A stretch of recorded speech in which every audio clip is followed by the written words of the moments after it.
नमस्कार दोस्तों, आइए त्रिकोणमिति के बारे में समझते हैं। और ये जो त्रिकोणमिति है बहुत बार ही पूछा गया है। बेस्ट से बेस्ट आपको सवाल आज कराएंगे। बेसिक नॉलेज आपको ध्यान में रखना है। त्रिकोणमिति में पहला चीज समझिएगा, बड़े भुजा को बोला जाता है कर्ण, यानी हाइपोटेनस बोला जाता है, इसको बोलेंगे कर्ण। और यहाँ जो बेस है इसको बोला जाता है आधार। और जो ये सीधा दिखाई दे रहा है पी परपेंडिकुलर, इसे बोला जाता है लंब। परपेंडिकुलर को लंब बोला जाता है। इस बात को ध्यान में रखना होगा कि थीटा के सामने जो भी थीटा होगा, यानी कोण, जो कोण दिखा रहा है कोण के सामने वाला को बोला जाता है परपेंडिकुलर अर्थात लंब। जैसे अगर मैं आपको ओवरलैप दिखाऊं, आपको यहाँ पे खींच के, इसे आप लंब बोलिएगा। अगर यहाँ पे थीटा है मेरे प्यारे दोस्त, थीटा यहाँ पे है, तो थीटा का जो सामने दिखाई देगा उसी को परपेंडिकुलर बोला जाता है। थीटा के सामने यहाँ ही दिखाई दे रहा है तो इसे बोलेंगे परपेंडिकुलर अर्थात इसे बोलेंगे लंब। त्रिभुज का सबसे बड़ा भुजा कहलाता है कर्ण। तो त्रिभुज में देखा जाए ओवरऑल सबसे बड़ा भुजा क्या है, ये वाला है। तो इसे क्या बोलिएगा, इसे बोलिएगा कर्ण। कर्ण को हम क्या बोलते हैं, एच से दर्शाते हैं। जो बच गया यानी पी हो गया, एच हो गया, क्या बचा बी, तो इसे बोलेंगे बी। ठीक, तो आइए हम आपको बेस्ट तरह से बताते हैं। देखिए, अगर मैं इस तरह से बोलूं, यहाँ पे दो बातों आपको समझना है, ध्यान से और गहराइयों से समझ लीजिएगा।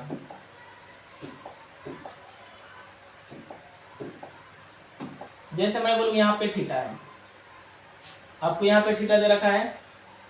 अगर मैं आपसे पूछूं थीटा के सामने, अगर यहाँ दिया हुआ है 3, यहाँ दिया हुआ है 4 और यहाँ दिया हुआ है 5, फिर यहाँ मान लीजिए 3 है, 4 है, 5 है, ठीक है, और ये थीटा एक यहाँ बन रहा है।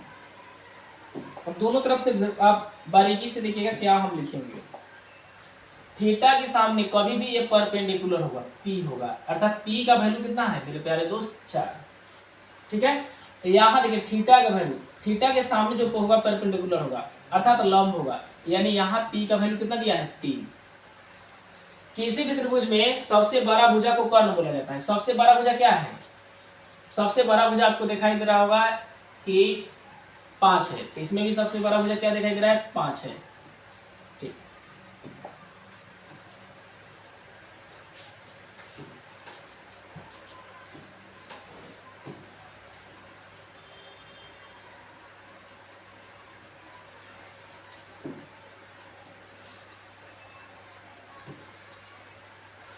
अब देखा जाए, थोड़ा दूर कर दिया हमने, आपको अच्छा लगे। देखा जाए यहाँ पे h का जो वैल्यू है 5 है,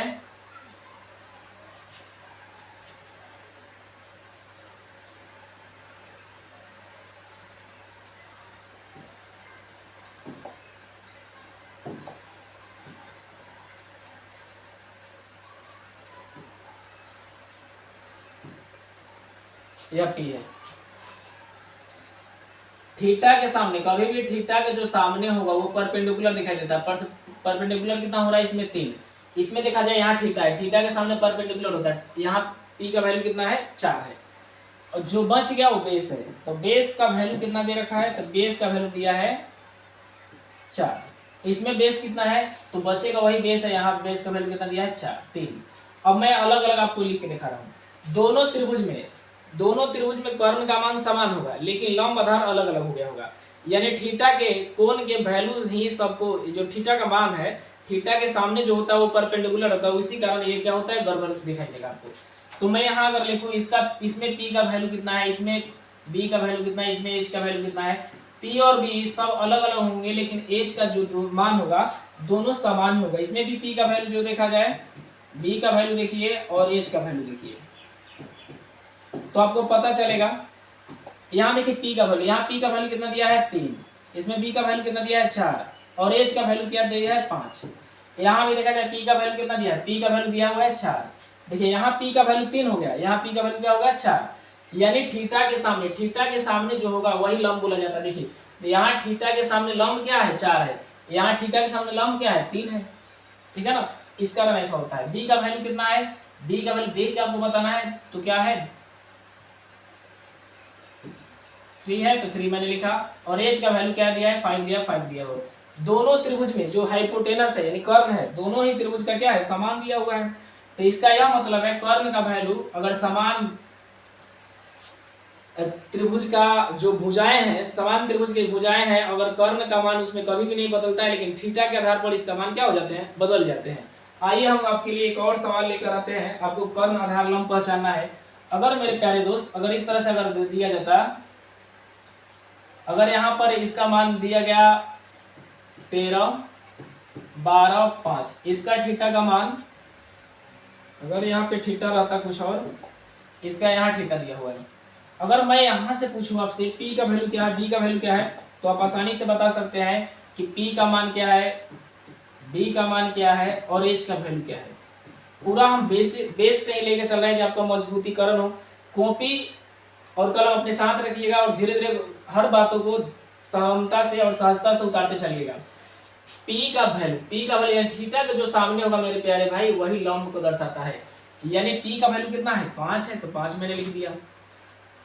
किसी भी त्रिभुज में कर्ण का मान सबसे बड़ा होता है, तो कर्ण का मान क्या है, 5 होगा, 12 होगा, 13 होगा। कर्ण सबसे बड़ा होता है, यानी हाइपोटेनस H का मान क्या होगा, बड़ा होगा। तो 12 क्या दिया हुआ है, 13। सबसे बड़ा भुजा कर्ण होता है, यानी बड़ा भुजा हम यहाँ पे लिख देते हैं। बड़ा सबसे बड़ा जो अंक होगा वही कर्ण होगा। तो 12 अंक क्या है, 13 है, तो मैंने लिखा 13। जो बच गए वो हो जाएंगे आधार। तब बचा क्या है, बचा हुआ 12 है। अगर इसी तरह से सेम यही फिगर मैं लिखूं और इसमें थीटा का जो मान है अलग कर दिए, यहाँ थीटा कर दिए, मान सेम यहाँ 5 है, यहाँ 13 है और यहाँ 12 है। अब आपको पूछ लिया जाए कि P का वैल्यू क्या है, B का वैल्यू क्या है, क्या बताइएगा। थीटा के सामने देखिएगा तो ये लंब होगा, तब यानी परपेंडिकुलर यह होगा P का वैल्यू क्या होगा, B का वैल्यू क्या होगा और H का वैल्यू क्या होगा। थीटा के सामने क्या होता है, लंब होता है। तो थीटा के सामने, रोक दीजिए, आइए थोड़ा सा देखते हैं हम। B का वैल्यू दिया हुआ है, ये वाला P का वैल्यू था 5 मैंने लिखा, और B का वैल्यू दिया हुआ है ये वाला 12, ये P हो गया और यह H हो गया। अब उतार लेना है केवल। P का वैल्यू 5, B का वैल्यू 12 और H का वैल्यू 13। इसी तरह से अगर आपको फिर से पूछ लिया जाता,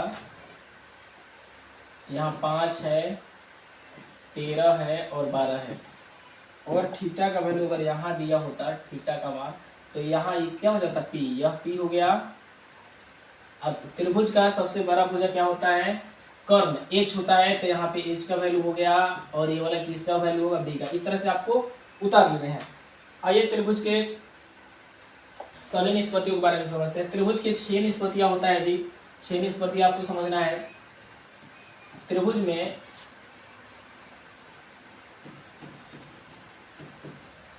त्रिभुज में 6 निष्पत्तियां होता है।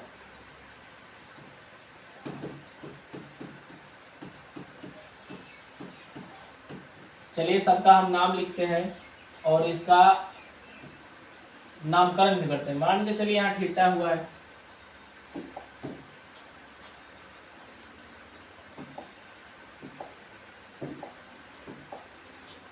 इसे H बोलेंगे, थीटा के सामने वालों का बोलेंगे P बोलेंगे और इसे क्या बोलेंगे, B बोलेंगे।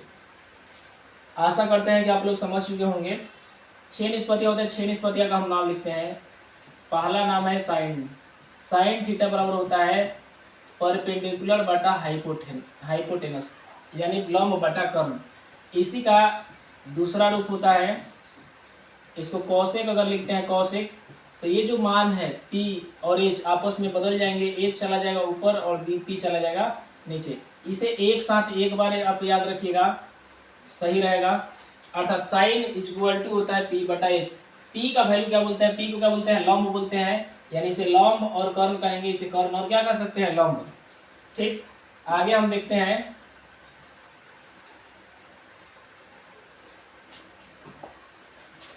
इसी तरह से आप cos थीटा का होता है B बटा H, यानी बेस बटा hypotenuse.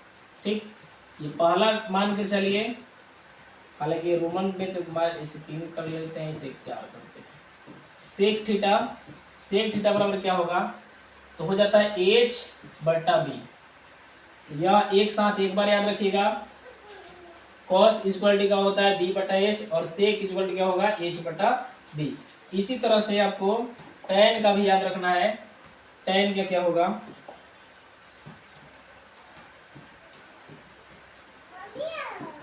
tan theta equal to होता है p बटा बी, और cot थीटा होता है, cot थीटा बराबर होता है b बटा में p। तो ये 6 आपको निष्पत्तियां मिले। इस सब के सब आपस में अपना दिखाई दे रहा होगा। साइन किसे बोला जाता है, p बटा b, h को बोला जाता है। कॉसे किसे बोलते हैं, h बाई p को बोलते हैं। आइए हम आपको सवाल कराते हैं, आप करिए। चलिए हम इसे जूम कर दिए, अब इस पर आपको सवाल हम दे रहे हैं।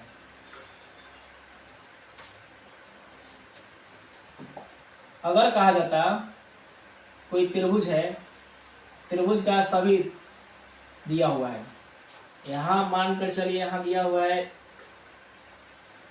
10, 8, 6 और यहाँ थीटा दिया है, तो बोला है सभी निष्पत्ति आपको निकालना है। तो सभी निष्पत्ति निकालने के लिए क्या लिखेगा, पहले लिख देते हैं साइन थीटा। साइन थीटा लिख दिए, एक number. Sine theta equal to क्या होता है p बटा h। तो थीटा के सामने वाले क्या बोलते हैं, p बोलेंगे, यानी यह हो गया आपका p, बड़ा भुजा कर्ण बुलाता है, और जो बचा है बेस होगा। p का वैल्यू कितना दिया है 6, तो मैं लिख देता हूँ 6, और h का वैल्यू कितना दिया है 10, तो 10 लिखे। इसे काट दीजिए, 3/5 यानी 3 बटा 5 हो गया। इसी तरह से कौशिक को लिखिए, तो कौशिक थीटा बार बार लिख के बनाइएगा। कौशिक इक्वल टू क्या होता है, यहाँ देखिए कौशिक इक्वल टू लिखा है h बाई पी, तो h का वैल्यू लिखना है, उसके बाद किसका वैल्यू लिखना है, p का वैल्यू लिखना है। h का मान क्या दिया हुआ है, h का मान दिया हुआ 10, और p का मान कितना दिया है 6, तो यहाँ पे लिख दिए 6। इसी तरह से हम अगला भी बना सकते हैं, ये दूसरा हो गया। तीसरा अगर पूछा जाए 6 निष्पत्तियों निकालना है, तो 6 निकाल लेते हैं। कॉस थीटा इक्वल टू क्या होता है b बटा h। b का मान देखिए, b का मान क्या है, b का वैल्यू दिया हुआ 8, तो 8 मैंने लिखा, और h का जो मान है, h का मान कितना दिया हुआ है 10। इसे आसानी से आप काट लीजिएगा। 4 नंबर अगर सवाल आपसे पूछा जाए, इसका पलटने पर इसको पलट देते हैं, तो क्या हो जाता है, सेक हो जाता है। सेक इक्वल टू क्या होता है h बटा b। तो यह 10 ऊपर कर दीजिए और 8 को नीचे कर दीजिए। इस तरह से tan को भी आप बना सकते हैं आसानी से।